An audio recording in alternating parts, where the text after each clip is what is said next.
आत्मज्ञानम कलेद्यम तपो नाशोष्यति मारुता।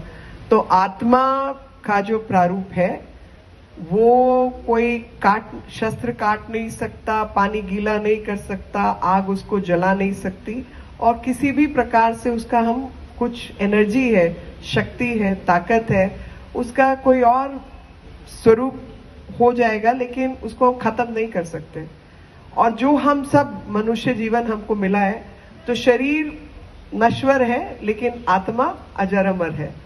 और अगर ये बात हम मन से समझ लें, मन मस्तिष्क आत्मा की प्रवृत्ति को हम समझ लें कि आत्मा तो हमेशा रहेगी, वो शक्ति वो ताकत हमेशा रहेगी, लेकिन ये शरीर खत्म होगा और वो अनेक रूप में दोबारा दोबारा जन्म लेगी। तो जो शरीर के प्रति मोह है वो मोह खत्म हो जाएगा। और उसका ये मतलब नहीं है कि जब तक जिंदा है तब तक हम अपने स्वास्थ्य का ध्यान ना रखें, तब तक हमको अपने स्वास्थ्य का ध्यान रखना है। आयुष्मान भव करके केंद्र सरकार एक योजना भी चला रही है। हम लोगों के हर संडे को कैंप्स भी लगते हैं। उसी कैंप का एक आज का कैंप भी एक उसी कैंप हिस्सा है कि हर संडे को हमारे क्षेत्र में कहीं ना कहीं हेल्थ कैंप लगता है, ताकि जब तक हम जीवित हैं तब तक हमारा शरीर स्वस्थ रहे। किसी को चश्मा, व्हील चेयर, लाठी कुछ जरूरत है तो हम समाज के रूप से वो सब चीजों की जरूरत पूरी करते हैं। चश्मे बनवाने का काम, आंखों का ऑपरेशन कराने का काम, ये सब भी करते हैं। लेकिन हम ये भी जानते हैं कि जीवन की अवस्था में कि कभी किसी का किडनी फेलियर हो सकता है, लिवर फेलियर हो सकता है, आंखें खराब हो सकती हैं, मोतियाबिंद गलत वाला हो सकता है कि आंखों की रोशनी चली जाए।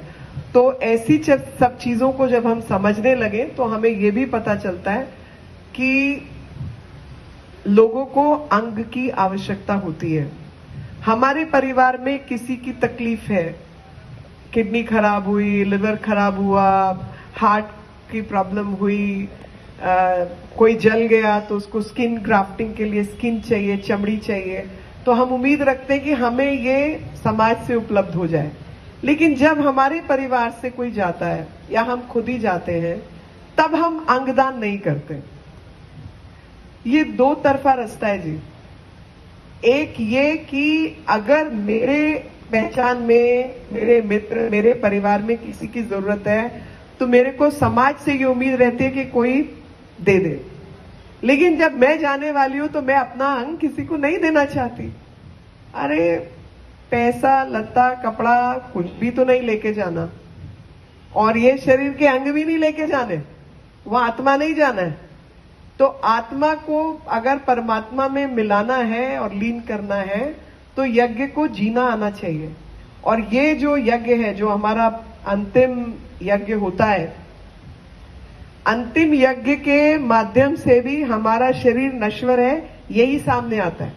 और अगर वो शरीर नश्वर है, नश्वर होने से पहले किसी 2, 4, 5, 10 लोगों के काम आ जाए, इससे बड़ा कोई और यज्ञ हो सकता है क्या?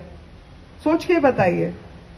जब हम ऊपर जाएंगे तो हमारी आत्मा से ईश्वर पूछेगा कि भाई तू अपनी किडनी किसको दे के आया, बल्कि आशीर्वाद ही देगा कि यार जाते जाते बंदा अपनी किडनी भी दे आया, अपना लिवर भी दे दिया, जाना तो था ही।